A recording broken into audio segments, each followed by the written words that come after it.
All right, let's go to the next trend, the end of poverty. And that's this graph.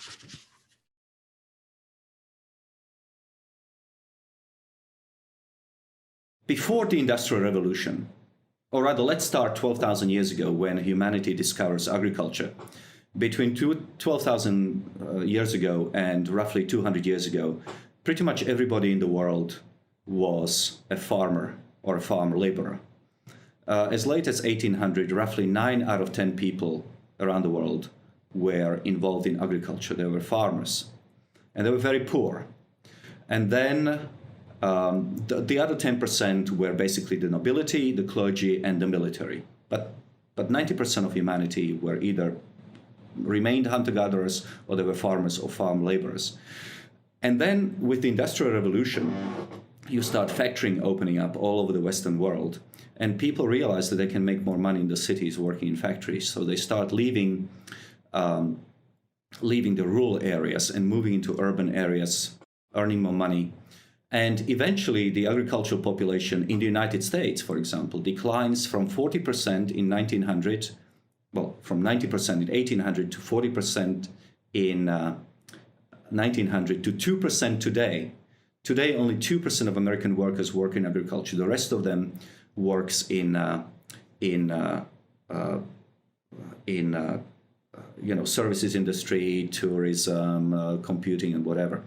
But this is a process through which Americans stopped being very poor and became very rich. And this process is repeating all around the world. The world is industrializing, the world is becoming more service-oriented, and fewer people around the world work in agriculture, even though our agricultural output is higher than ever before, and we'll get to that trend too. So just to highlight the meaning of this graph. So in 1830, 95% of the global population was in absolute poverty. That was a much smaller number of people as well.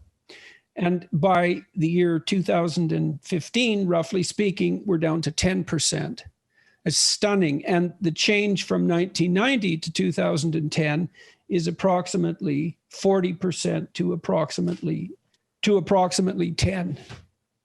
So that's right. And you see what partly, I think what happened, you tell me if you think this is right or wrong, but there's been a real acceleration in the decline of absolute poverty, let's say since 1990, and not coincidentally, it was at approximately that time that the Soviet Union collapsed. And so one of the major competitive systems whose advantages were touted in the developing countries, for example, was no longer a major player. And it was a little bit after that China started to liberalize, at least economically, even though it really hasn't done it politically. And so I think that's at least partly responsible for the acceleration in the reduction of absolute poverty. The decline in socialism, communism, basically the disappearance of socialism, at least for a little bit of time, as an alternative and widely accepted way to riches, meant that developing countries changed their developing strategies beginning in the 1980s. Mm-hmm. They started opening up more. Instead of seeing multinational corporations as parasites and enemies, they started welcoming them into their own countries. Instead of rejecting foreign direct investment, they started opening up to foreign direct investment. So at a time when globalization starts, really, in 1980 or so, at the time of when Ronald Reagan becomes president of the United States, 40% of the world live in absolute poverty. That declines to about 30% by the new millennium. And from the new millennium to today, 20 years, it declines from 30% to less than 10%. So you're absolutely right. The decline in poverty has accelerated over the last 20 years from 30% to less than 10%. It's stunning. It's absolutely stunning. It's absolutely unbelievable that can be the case. It is the fastest reduction in global poverty, primarily because many poor and previously socialist countries have changed their understanding of economics and way to prosperity. I want to harass you again about something. So you were talking about socialism and its decline. So Canada has many democratic socialist policies. Norway, which in your book ranks highest in terms of the Human Development Index. I believe that's the case. The Scandinavian countries, of course, are famous for functional democratic socialism. And so what do you have to say about that? Forget about communism and the hardcore communist, Soviet-pushed Maoist doctrines that anyone with any sense is going to regard, in the light of what happened historically, as absolutely counterproductive. Anyone who supports Maoist doctrines or Soviet doctrines is reprehensible they're so ignorant or malevolent in some sense that it's reprehensible. It gets more complicated, I would say, when you're talking about the range of redistributive policies that characterize Northern Europe and Central Europe and Canada and the United States. There's a wide range of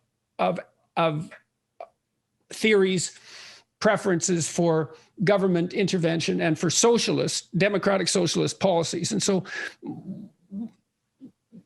how much of a range do you think there is where the left and the right are equally functional, but emphasize different things? That might be the way of thinking about it.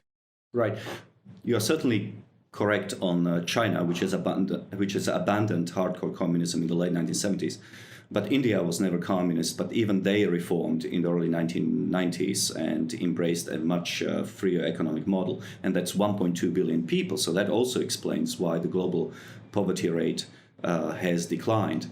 Now, you're raising a very important point, and that there is a difference between socialism, which is government ownership of the means of production, factories and whatever, and social democracy in Europe, in places like Denmark, Norway, Sweden, and even perhaps Canada. But here's the interesting thing. All of these countries come at the very top of the Economic Freedom of the World report, which is published by the Fraser Institute in Canada. You may be familiar with them. So it is actually possible to measure economic freedom in different countries, and Fraser has been doing so since the early 1970s. And all of these countries, all these social democratic countries, actually score very well. Here is the reason why. First of all, they have very flexible labor markets. Second, they have very... Define that so everyone understands. Meaning the ability of firing and hiring people is lightly regulated, so that people can move from industries and occupations which are maybe unproductive or into wherever there is a new company that's opening. You don't suffer consequences. Right. So things are allowed to die and be born. Precisely. The second reason why they are scoring very high on the Economic Freedom of the World report is because they are open to foreign trade. They are actually more open to foreign trade than the United States, which is supposed to be a paragon of capitalism, although obviously the United States isn't. But they are very free trade oriented. And also, if you look at their tax structure, what you realize that they actually have very low corporate tax rates. So as opposed to, say, the United States, which has one of the highest corporate tax rates in the world. So what the Scandinavians and the Social Democrats have discovered is, roughly speaking, the following. Let's keep the economy free. Let's try to generate as much revenue through economic growth, and then tax that. Do not tax the productivity of the worker and of the company in terms of corporate tax rates. Or rather, let's try to have an open economy and generate economic growth by producing and by being a welcoming area for new businesses to open,